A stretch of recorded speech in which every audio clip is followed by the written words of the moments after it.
Greetings, welcome to Ross Reports. The headline: beautiful day in Florida today. This is the big question out of the Atlantic magazine for the month. And the question of the month was, what is the greatest upset in history? I've got three that I have circled here I want to go over. Cass Sunshine Sunstein, which it was the man that was chosen by Joe Obama administration to research the most effective methods of psychological warfare. He says the rise of Christianity, that was the most greatest upset in history. 2015 years ago, Jesus Christ, Jesus Christos, was crucified. Whether or not you think that he was the Son of God, no odds maker would have predicted that today the faith of billions would bear his name. So that's Cass's input. Eric Foner, who's a historian, says the biggest upset was the abolition of slavery. On the eve of Civil War, slavery was the most powerful economic institution in the country, worth more than the banks, factories, and railroads put together. Slaveholders had dominated the federal government since its creation. No one anticipated emancipation anytime soon. This is why Lincoln, shortly before his death, called the end of slavery outstanding, or rather, astounding.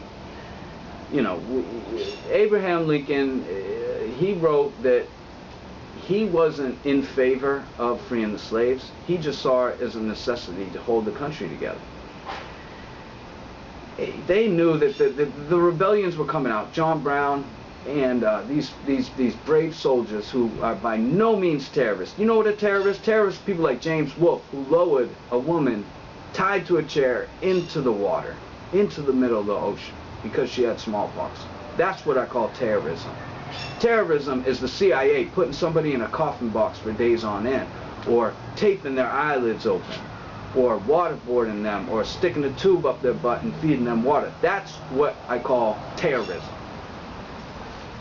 Now, you have to wonder, you know, if you sell drugs your whole life and you get caught,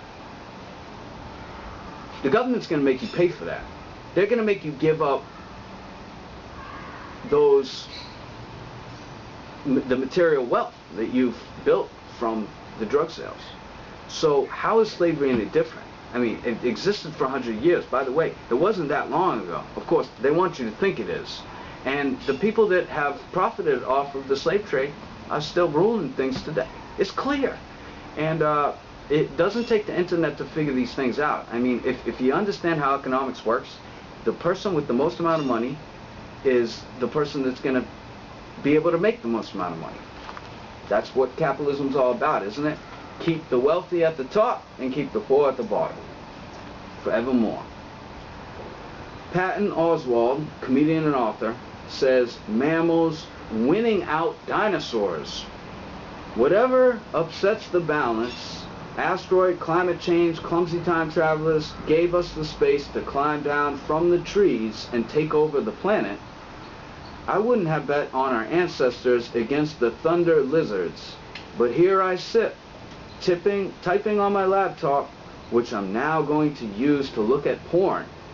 Thank God our side won.